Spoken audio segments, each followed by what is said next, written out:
Hello and welcome to a video tutorial on Clocks by Coldplay, the arrangement that features on the Trinity Grade 5 list this current year.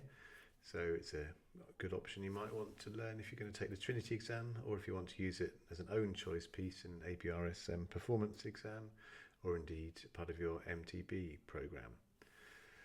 So I'm going to do a bit of groundwork first. I advise getting a copy of the score that I've prepared, a study score, just because it's got some particular layouts of the way that I want to look at it. If you're sort of au fait with chords and keys, you can skip straight to the chapter timestamp bars 1 to 4 if you want to get straight into learning it. But otherwise, I think it would do no harm to get a bit of groundwork in. So first we're going to look at what key it's in. So you can see here the key signature, there's 4 flats marked, which would normally suggest A flat major. However, this piece begins in E flat, and if we skip ahead to the end, it ends on an E flat chord as well and sounds finished. So it appears to sort of sound like it's in the key of E flat, but has a D flat in the scale. An E flat major would normally be just E flat, A flat and B flat. But we've got a D flat as well here.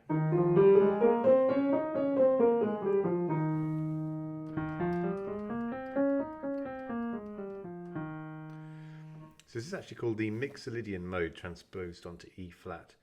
So the Mixolydian mode has a lot of the characteristics of a major scale, but it has that flattened 7th. 1, 2, 3, 4, 5, 6, 7 instead of, which gives it a slightly mellower edge. So if you want to get a feel of it, you can improvise on the white notes of your right hand while regularly playing a G in the bass, which is the white note version of the Mixolydian mode.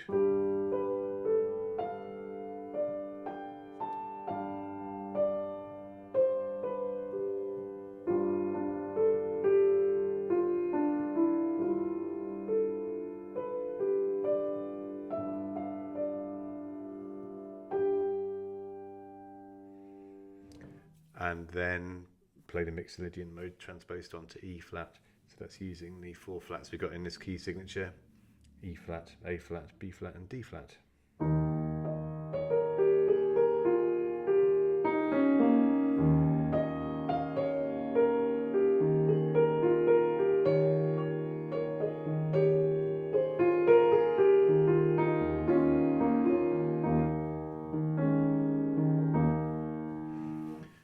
You get some ideas that you like while you're improvising, and you want to write them down, make your own composition in the Mixolydian mode.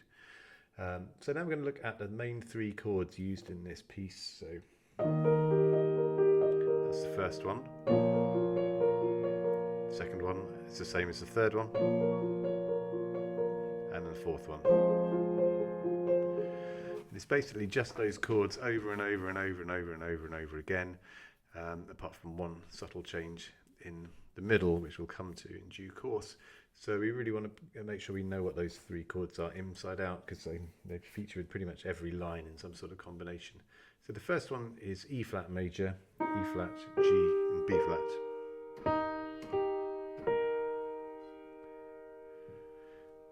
Second one is B flat minor, B flat, D flat and F. And the last one is F, A flat and C, F minor. So we're going to need all these chords in all their possible inversions, really. So let's look at the E flat chord first and see what I mean by that. So E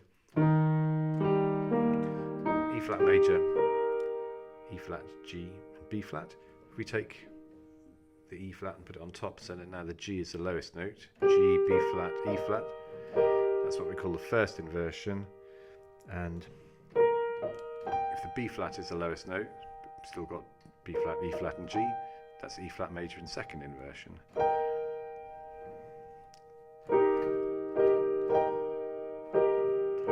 So I'd be inclined to maybe noodle around until you're very confident in finding all those inversions very quickly, and then do the same with the B flat minor chord. So remember the notes were B flat, D flat and F. First inversion will have D flat at the bottom, so D flat, F, B flat.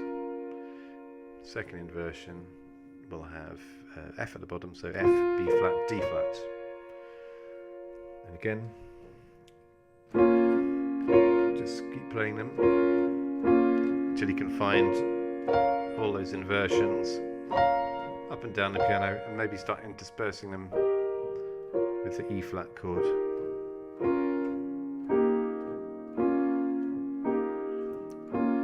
And check you're completely confident at finding E flat major and B flat minor before moving on to the final chord, F minor.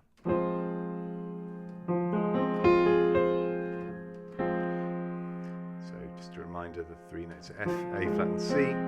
First inversion will be A flat, C, F, and then C, F, A flat. So you can spend a good deal of time improvising around those three chords and their inversions. They're lovely three chords actually, in any combination that you play them.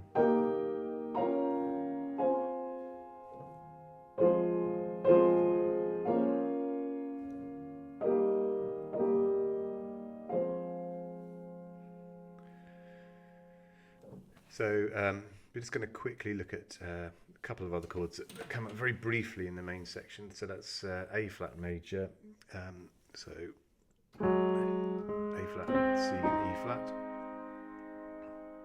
and C minor, C, E flat and G, but they only happen very briefly, so we're not going to spend too much time on them now. Just very keen that we get E flat major, B flat minor and F minor totally under our fingers. So we're now going to work through this piece in short sections. Each section is pretty much exactly 4 bars long, apart from 2 slightly longer sections near the end. I'm going to timestamp all of the sections, so you can work through each one repeatedly until it's really sunk in, ideally from memory, but I can't overstate the importance of knowing the basics of the chords. So if at any you can go back and practice the chords, go back to the beginning of the whole video and go over those again between each of the 4 bar sections. Anyway, let's get straight into bars 1 to 4, which I've got up on the score now. So we're going to look at the left hand of the first line first. The left hand follows the expected pattern of E flat major, B flat minor, B flat minor, F minor. So the E flat major is in first inversion with the G at the bottom, although the notes are played top to bottom. Oh, sorry, we're doing the left hand, aren't we? Yeah. Straightforward first inversion of E flat major. The B flat minor is in second inversion. We've got F, B flat, D flat. It might be helpful if I write these on the score actually. So you've got G, B flat, E flat on the first chord. So G, B flat, E flat. That gives us our E flat first inversion. We've got F, B flat, D flat. Second chord, which gives us B flat minor, second inversion. Ditto. And then we've got F, A flat, and C, which is F minor in root position.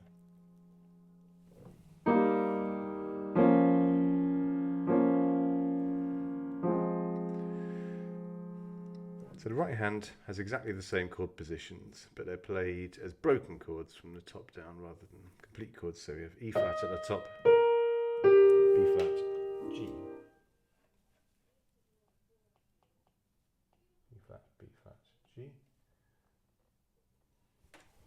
So you can see how it matches what the left hand's doing.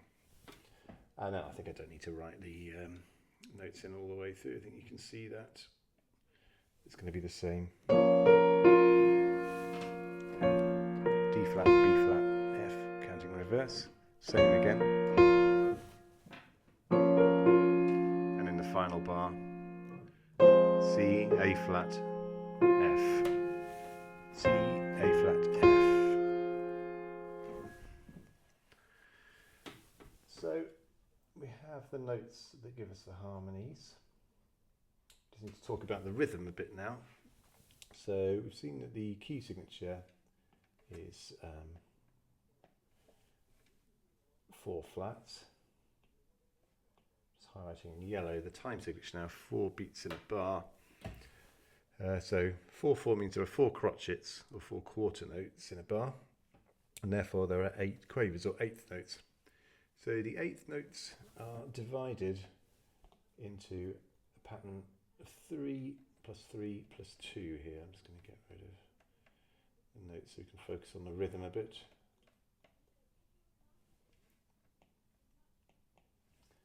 So 3 quavers, then another 3, and then 2. 1 2 3 1 2 3 1 2 1 2 3 1 2 3 1 2 1 2 3 1 2 3 1 2 1 2 3 1 2 3 1 2. So basically that means you have the complete broken chord repeated downwards twice, 3 notes twice, 1 2 3 1 2 3, and then in the final you only have the top 2 notes, and that's how the riff's constructed. Apparently this was one of the last pieces to be written for the second album, but it was finished, I think. And then this riff came to him whilst on tour in a hotel, and then he played it to the guitarist the next day, and it became clear that it was better than most of the songs they already had on the album, so they rushed to include it. So the rhythm of the left hand matches this. So we have, if you look at the top note, got the E flat,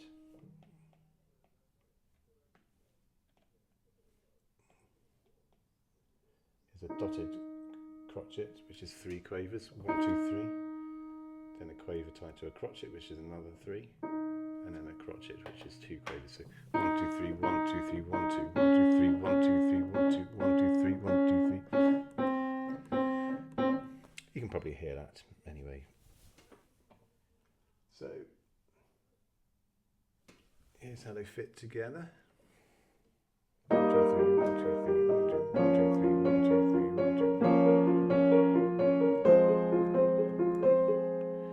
So it starts off with a piano dynamic as well, so maybe a little softer than that.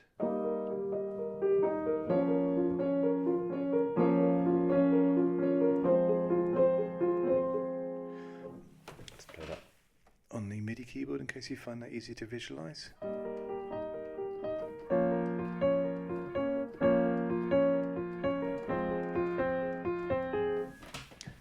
So if you want to just go back and repeat over this chapter until you feel you've got that thoroughly absorbed, that's a very recommendable thing to do.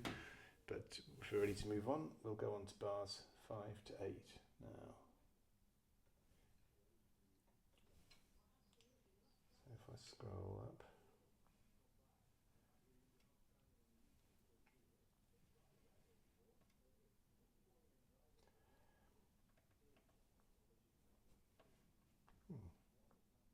sorry. It's very similar actually. So the right hand is going to be exactly the same as bars 1 to 4, except that we can see that the final 8th note is missing, so the right hand ends on a C, and we're now in a forte dynamic, suddenly subito forte.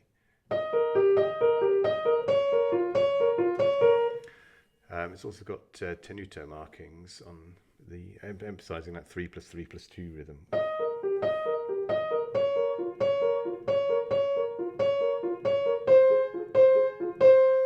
So those lines above or below the note just tell you to give them a bit more emphasis, basically. So the left hand is following the E flat major, B flat minor, F minor pattern as expected, but the arrangements of the notes of these harmonies is slightly different. So in bar 5, we have just the E flat and the B flat of the chord. So normally an E flat major chord would be E flat, G, B flat. Here it's just the E flat and the B flat.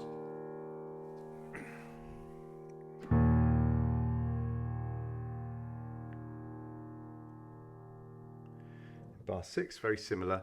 So B flat minor chord would be B flat, D flat, F. Here he misses out the middle note, so it's just B flat and F. Third bar exactly the same, and then in the final bar we expect F minor harmony to be F, A flat and C, and here we've just got the lower two notes, so that's F and A flat.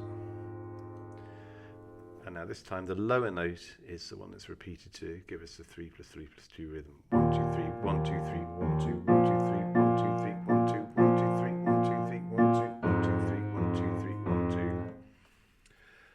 Let's show you that on MIDI keyboard.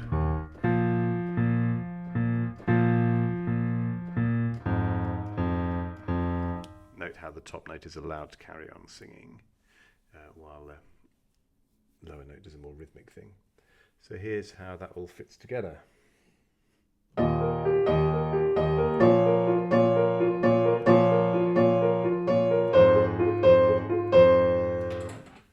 more.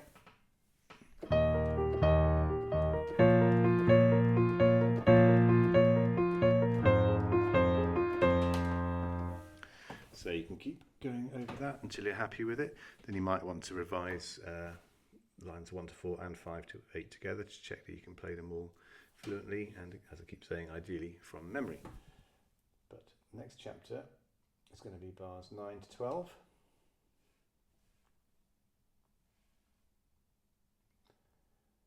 Which are on the screen now. So we're going to look at the left hand first. The voicing is very similar to bars 5 to 8. So we've got the same notes of the chords really, so just E flat and B flat from the E flat major chord, no G. We're in a higher register now, 1 octave higher. To the B flat minor chord, exactly the same, just the B flat and the F, no D flat. And the F minor chord again, just the F and the A flat, no C.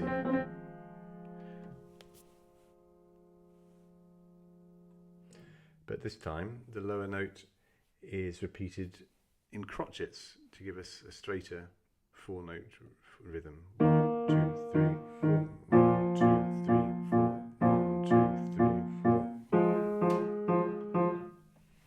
I'll show you that on this keyboard.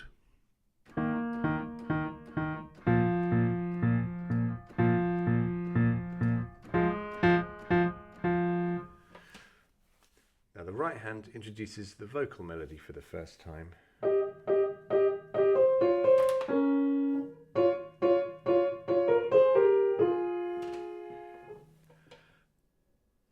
So the melody fits around the riff very closely.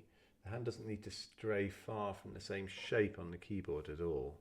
So I've written a slight simplification above this OCS stave.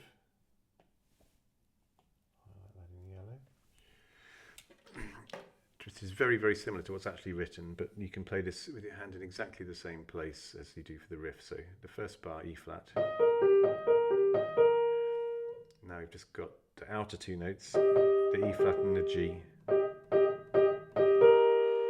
going down to a B flat. Then we go to the B flat minor chord. We're just using the outline of what we've already done. The next bar, the third bar of this section. Very much the same thing. And in the last bar, I've written it so that you're just playing the top two notes of the F minor chord and then the lower two. So it's very little different. So the first difference to note. He actually sings a C rather than a B flat, which slightly creates a very mild dissonance with the chord.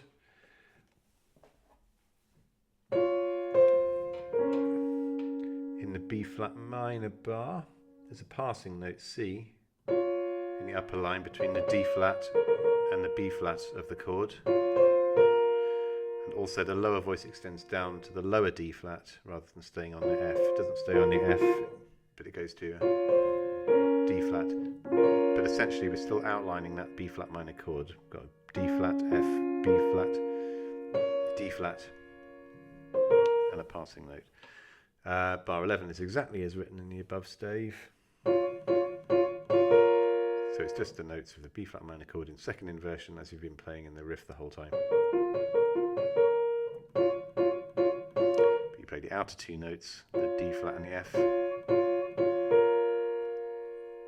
4 times, and then an 8th note B flat at the end of the bar. And in the F minor bar, the simplification I wrote was the top 2 notes of the F minor chord, A flat and C, going to the bottom 2 notes, the F and the A flat. What this arranger does is have double passing notes between those. So this is what that looks like on the MIDI keyboard.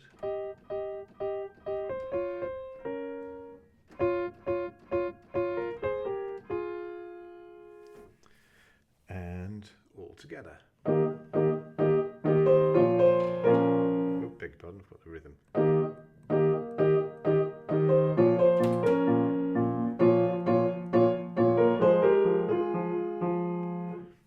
Once more.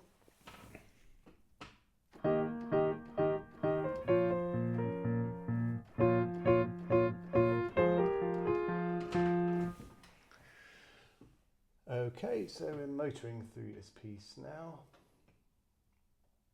Next, going to go on to bars 13 to 16.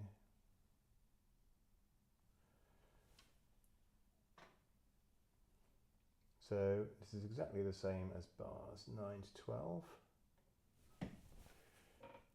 except the dynamic is raised to forte, and there are 2 extra notes in the right hand at the end of bar 16, so that's where he sings whoa, I think.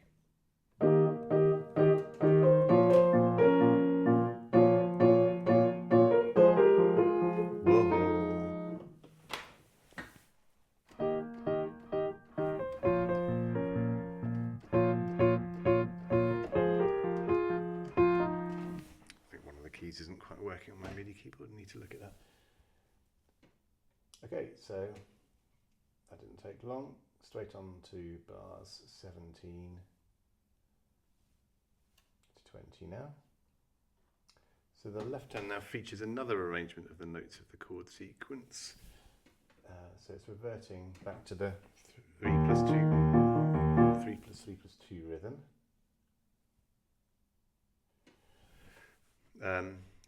And it's using just the root and the 5th of each chord, never the 3rd. So the E flat major chord, we've got the E flat, we miss out the G, play the B flat and have an extra E flat on top.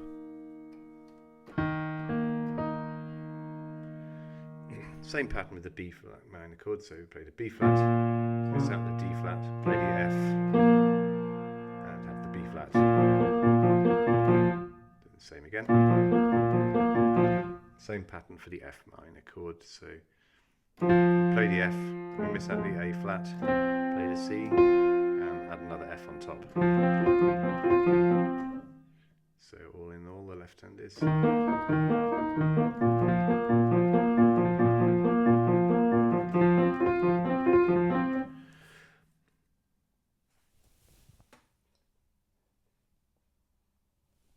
So the roots will likely be played with your thumb and 5th finger.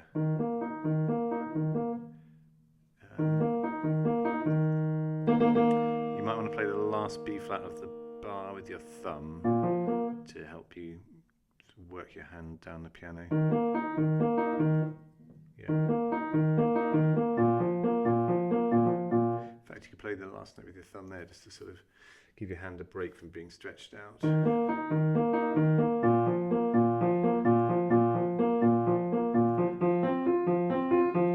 I quite like that, but you might find it's just easier to keep your hand in one position. There are pros and cons, and everyone has their own personal preference with fingerings. So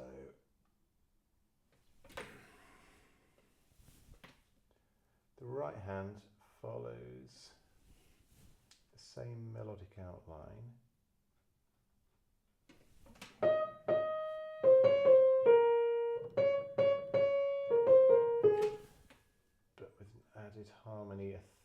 above.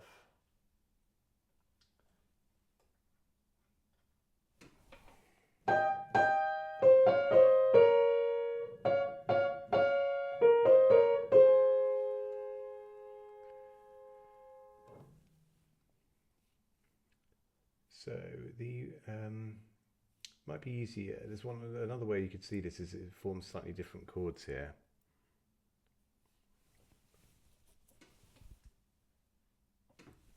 So it might be easy for you to see bar 17 as a C minor chord.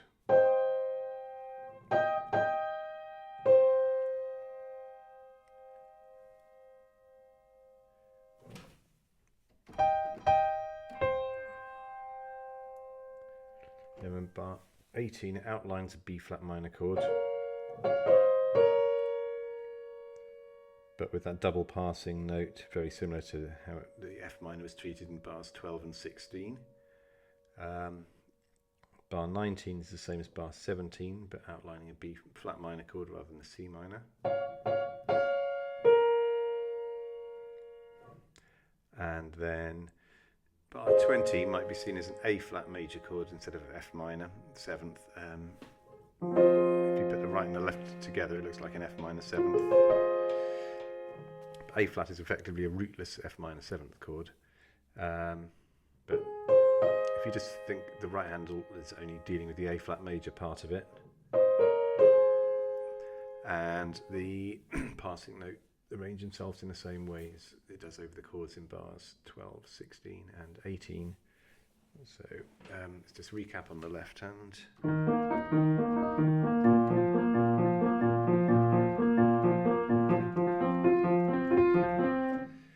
then the right hand looks like this.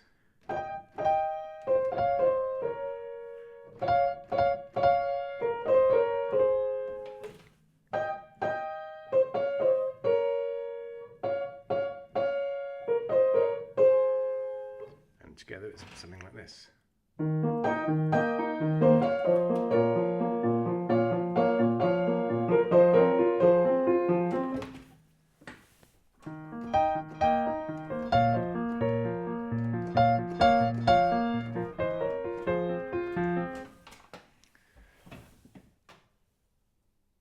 Ready to go on to bars 21 to 24 now.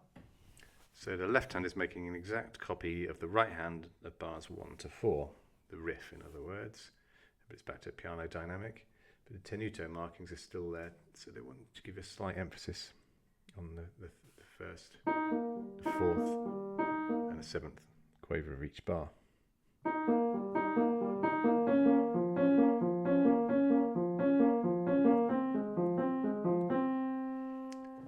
It's got that missing 8th note just like it does in the second section. Here's how that looks.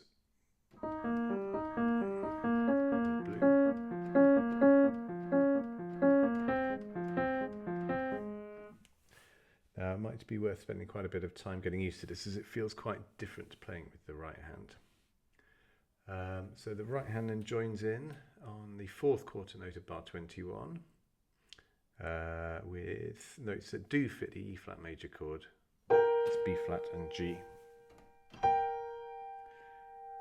However, when the harmony changes to B flat minor, they move up to a C and an A flat, which do not directly fit the harmony. In fact, they are the 9th and the 7th of a B flat minor chord, but you probably don't need to worry about that. You might find it easier just to hear how both of the voices move up. The next little phrase begins with an F, which does fit the B flat minor chord, but immediately descends to an E flat, which creates another interesting distance. I play a B flat minor with my left hand and an E flat in the right hand. It doesn't quite fit, but in a very, very interesting way. It's quite emotional.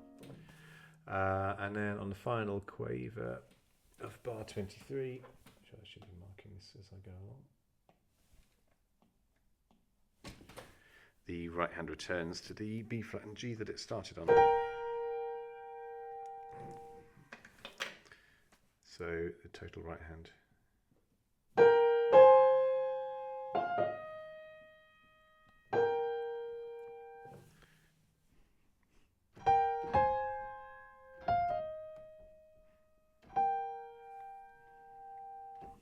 together.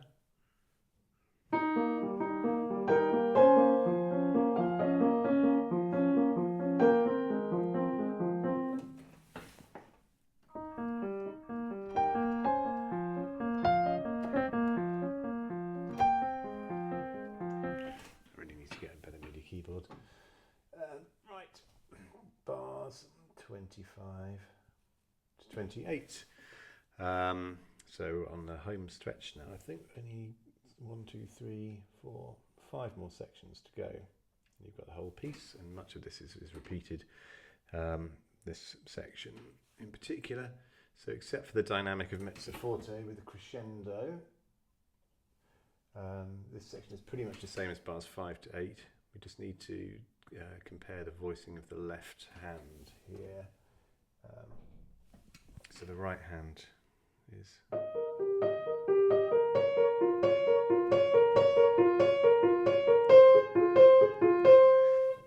Guessing you probably know that by now. So left hand, just the E flat and the B flat from the E flat major chord, no G. A different voicing here for the B flat minor chord. This time it's missing out the F, so it's just the B flat and the D flat. Same in the next bar. And in the F minor chord, we miss out the E flat, so it's just the F and the C. Ooh, beg your pardon.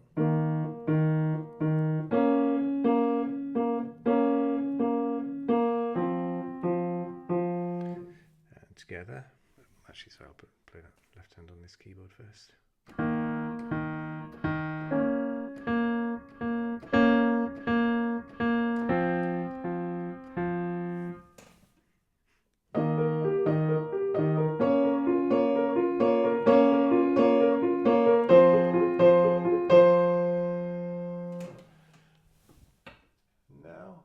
Something of a departure. The riff varies itself for the first time. So bars 29 to 32 we're now in. So in the right hand, the notes of the riff are altered.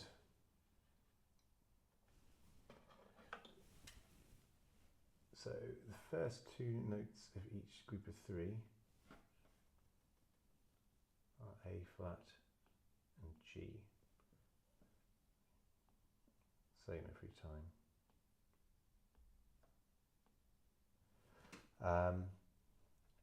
So in the first bar, the 3rd note is an E flat.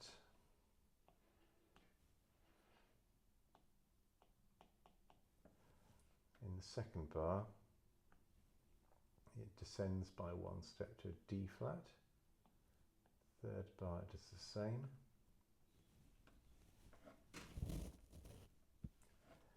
And in the final bar, it descends 1 further to a C.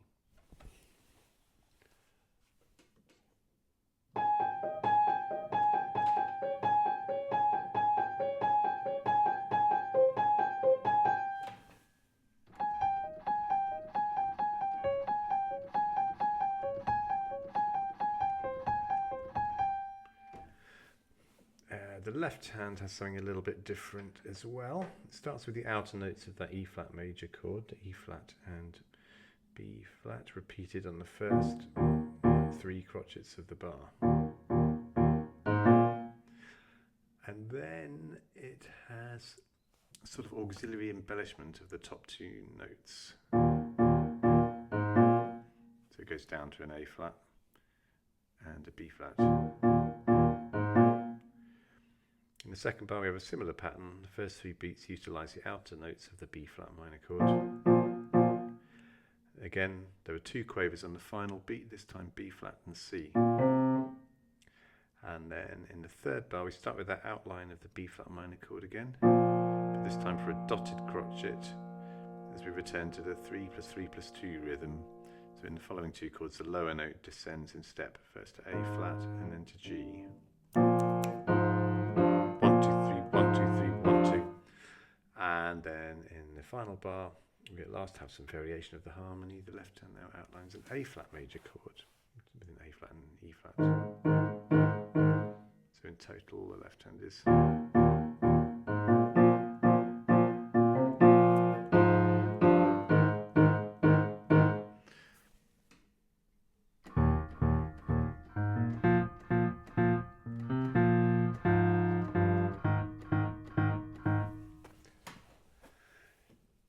then this is probably the most difficult bit to coordinate, because you've got the right hand is in the 3+3+2, and the left hand is in straight crotches. So I'd break the bar into two bits. So the first 3 crotches, and then think of the last 2 quavers in each hand as locking together, because there's a group of 2 quavers on each one.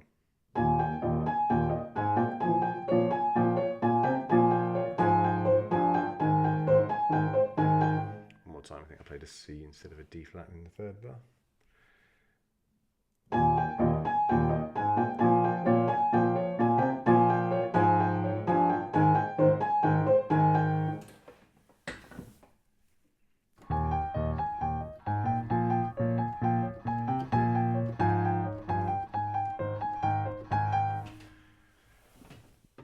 Finally, in bars 33 to 38, we find a proper difference. So we're going to call this maybe the middle 8 or something a bit different.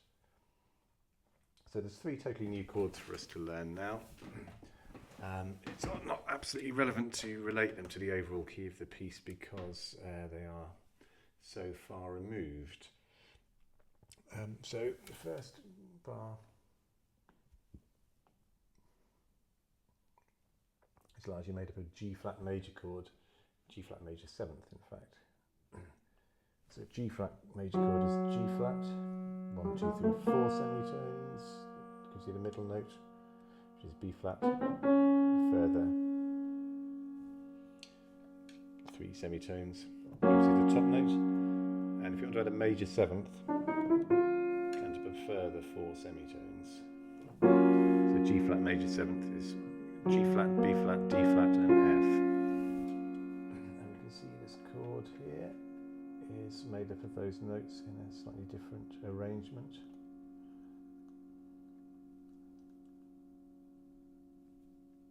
Get rid of that.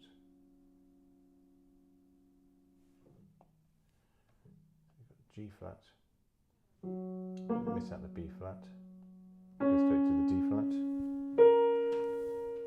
The B flat is here in the right hand, and then the F, the 7th. So I'm in the wrong octave in the left hand.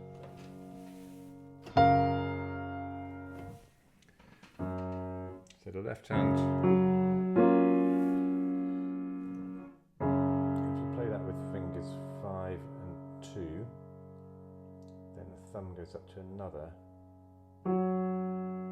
G flat, and then subtly, whilst keeping the sound going, weave your little finger onto it. The rest of your hand can then play another arrangement of that G flat chord.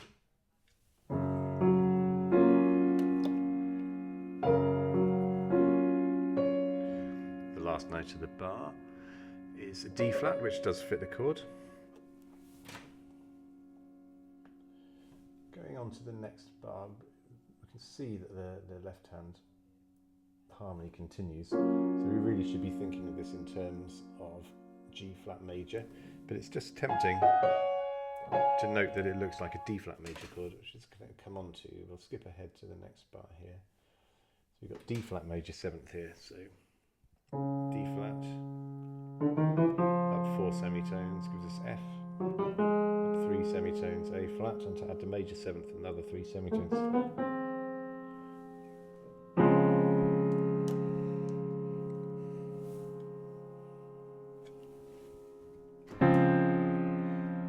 Sort of Sunday afternoon jazzy chord. So actually now I'm going to look at this. We've got the A flat and the F here, and the D flat and the F there. It's a sort of outline of that D flat chord. So theoretically we should think of it as a 7th and a 9th over the G flat chord, but it might be easier pianistically just to think of it as that D flat chord with passing notes. And that way this whole section in the right hand moves in a D flat chord. then the F is tied over.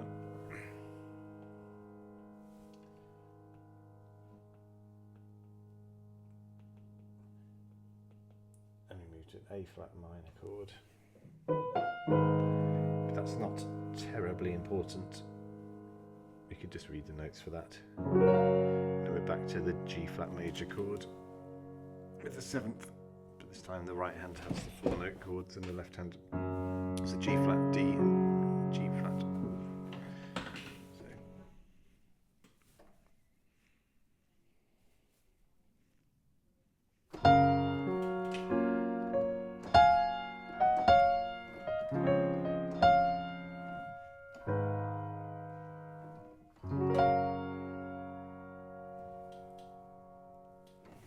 So that's our little interlude of harmonic variety.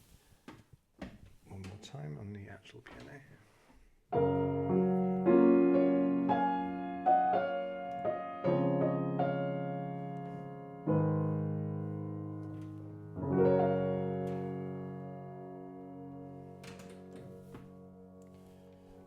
Right, just 2 more lines to go. And they're all very, very closely related to what we've already done.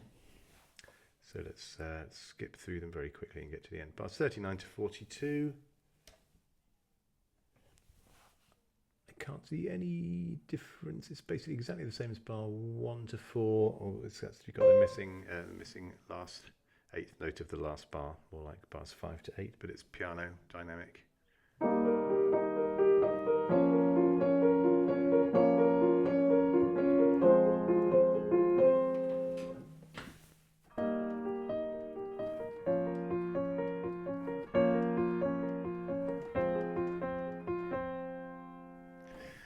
And then the final 4 bars from 43 to the end, the right hand plays its alternate version of the riff as it does in bars 29 to 33.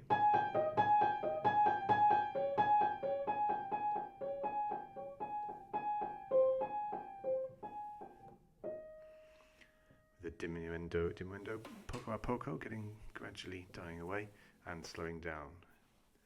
And then there's one new arrangement of the chords in the left hand. So for bar 43, for E flat major, we used to have the E flat and the B flat, but this time the B flat is below E flat. Moving to B flat minor, just a B flat and a D flat, we've had that before. And the F minor chord missing the middle note. And then the whole piece resolves on an E flat chord, missing out the G flat, and the melody finishes on an E flat. So.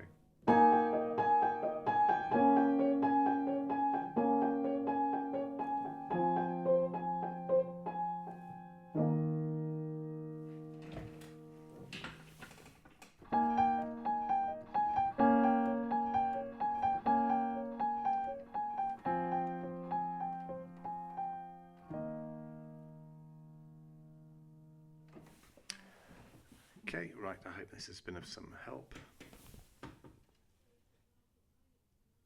And I hope it's enjoyable to play the piece. I hope it did all that hard work.